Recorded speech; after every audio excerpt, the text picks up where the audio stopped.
নরেন্দ্র মোদীর জন্ম সার্টিফিকেট নেই, তার মারও জন্ম সার্টিফিকেট নেই, তাহলে সে জায়গায় কি করে দেবে? কেন তাহলে সেগুলো চাচ্ছে? এনআরসির জেরে রাজনৈতিক টানাপোড়েন চলছে। নানা দিকের কথা শুনে এক প্রকার দিশাহীন অবস্থা মতুয়াদের। বিজেপির পক্ষ থেকে এরকম কথা বলা হলে উল্টো কথা শোনা যাচ্ছে তৃণমূলের তরফে। নাগরিকত্ব প্রমাণে 11টি কাগজপত্র দেখানোর সরকারি নিয়মের কারণে দিশাহীন হয়ে পড়েছেন মতুয়া সম্প্রদায়ের মানুষ। দেশের বহু নাগরিকের কাছে এই জন্ম শংসাপত্রের মতো গুরুত্বপূর্ণ নথি নেই। আর এই পরিস্থিতিতে এনআরসি নিয়ে কেন্দ্রীয় সরকারের নীতির বিরুদ্ধে সরব হয়েছে তৃণমূল কংগ্রেস। সাম্প্রতিক সময়ে মতুয়াদের দাবি আদায়ে এক মহামিছিলের আয়োজন করা হয় ঠাকুরনগরে, যা থেকে তৃণমূল নেতৃত্ব বিজেপিকে তীব্র কটাক্ষ করে। মতুয়াদের উদ্বেগের কারণ হলো তাদের দীর্ঘদিনের দাবি হলো নাগরিকত্ব সুরক্ষিত করা। নাগরিকত্ব সংশোধনী আইন নিয়েও তারা কেন্দ্র সরকারের দিকে তাকিয়েছিলেন, কিন্তু নাগরিকত্ব প্রমাণে যে জটিল নিয়মের কথা বলা হচ্ছে তা নিয়ে নতুন করে উদ্বেগে পড়েছেন এই সম্প্রদায়ের মানুষ। বনগাঁ সাংগঠনিক জেলা তৃণমূল কংগ্রেসের সভাপতি বিশ্বজিৎ দাস এবং অল ইন্ডিয়া মতুয়া মহাসংঘের সংঘাধিপতি মমতা বালা ঠাকুর অভিযোগ করলেন যে স্বয়ং প্রধানমন্ত্রী কিংবা তার পরিবারের জন্ম শংসাপত্র আছে কিনা তা নিয়ে প্রশ্ন উঠেছে।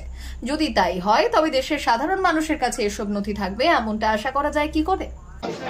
এই মিছিলের উদ্দেশ্য হচ্ছে ভারতবর্ষে যে আইন বিজেপি গভর্নমেন্ট নরেন্দ্র মোদী অমিত শাহ যে আজকে আইন তৈরি করেছে, ভারতবর্ষে বিভিন্ন জায়গায় যেখানে যেখানে বিজেপি অধ্যুষিত সরকার তাদের যেভাবে আজকে বাংলায় কথা বললে অ্যারেস্ট করছে, আমার মতুয়া এবং বাংলা ভাষায় কথা বললে তাদের অ্যারেস্ট করছে। এবং আজকে আমরা সেটাকে নিয়ে এবং যে 1952 সাল যে ধরেছে যে সেখানে দাঁড়িয়ে ফরেন অ্যাক্টসে মানে পাসপোর্ট অ্যাক্ট যে আইন পাস করেছে যে যারা এই দেশে আসছে তাদের যে ধরনের আইনের ভিতরে রাখছে তার বিরুদ্ধে আজকে মিছিল, যে আমরা এই আইন মানি না এবং বাঙালিদের ভিতরে কেন আজকে তারা যেই বাংলায় কথা বলছে তার বাংলাদেশের তকমা দিয়ে তাদের ধরে নিয়ে যাচ্ছে, তার বিরুদ্ধে মিছিল। আরে তোমার নরেন্দ্র মোদীর জন্ম সার্টিফিকেট নেই, তার মারও জন্ম সার্টিফিকেট নেই, তাহলে সে জায়গায় কি করে দেবে?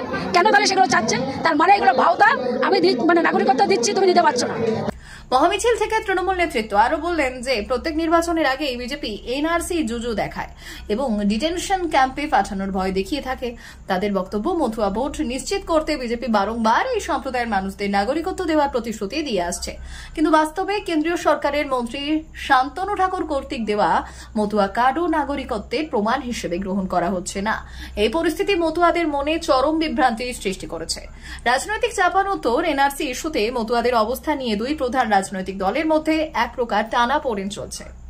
একদিকে অল ইন্ডিয়া মতুয়া মহাসংঘের নেতৃত্বে তৃণমূল কংগ্রেসের মতো রাজনৈতিক দল এই ইস্যুকে সামনে রেখে বৃহত্তর আন্দোলনের পথে হাঁটার হুঁশিয়ারি দিচ্ছে।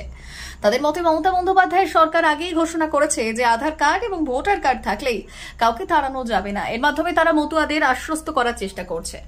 অন্যদিকে বিজেপি মতুয়াদের নাগরিকত্ব প্রদানের প্রতিশ্রুতি দিয়ে আসছে, কিন্তু তাদেরই দলের নেতা কর্তৃক দেওয়া মতুয়া কার্ড গ্রহণযোগ্য না হওয়া এবং নাগরিকত্ব প্রমাণের কঠিন শর্তের কারণে সম্প্রদায়ের মধ্যে তৈরি হয়েছে চরম অসন্তোষ। তৃণমূল কংগ্রেস এই দুর্বলতাকে কাজে লাগিয়ে বিজেপিকে আক্রমণ করছে এবং বলছে যে বিজেপির এই উদ্যোগ কেবলই ভোটের কৌশল।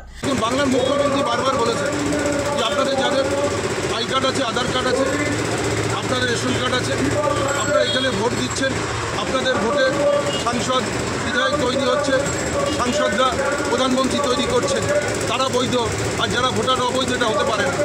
অতএব তারা সবাই ভারতবর্ষের নাগরিক, তারা এখানে থাকবে। মমতা বন্দ্যোপাধ্যায় রাজ্যের মুখ্যমন্ত্রী আছে, এদের ভয় পাবার কিছু নেই। প্রতিটা নির্বাচনের সময় আসবে এরা এই এনআরসির পুজো দেখাবে, ডিটেনশন ক্যাম্পের ভয় দেখাবে। বাংলার মানুষকে ভয় দেখিয়ে লাভ নেই। বাংলার পাহারাদার রয়েছেন বাংলার মুখ্যমন্ত্রী মমতা বন্দ্যোপাধ্যায়, তিনি দেখে নেবেন। আর প্রধানমন্ত্রী বলছেন তাঁর কি জন্ম সার্টিফিকেট আছে, তাঁর পরিবারের জন্ম সার্টিফিকেট আছে, এগুলো শুধুমাত্র নির্বাচনের সামনে মানুষকে ভয় দেখাবে। এই রাজনৈতিক খেলা মতুয়াদের আরো বেশি করে বিভ্রান্ত করছে। এনআরসি বা সিএএ নিয়ে কোনো সুস্পষ্ট সরকারি নীতি সামনে না আসায় মতুয়া সম্প্রদায়ের নাগরিকত্বের বিষয়টি কার্যত এক রাজনৈতিক ফুটবল হয়ে উঠেছে।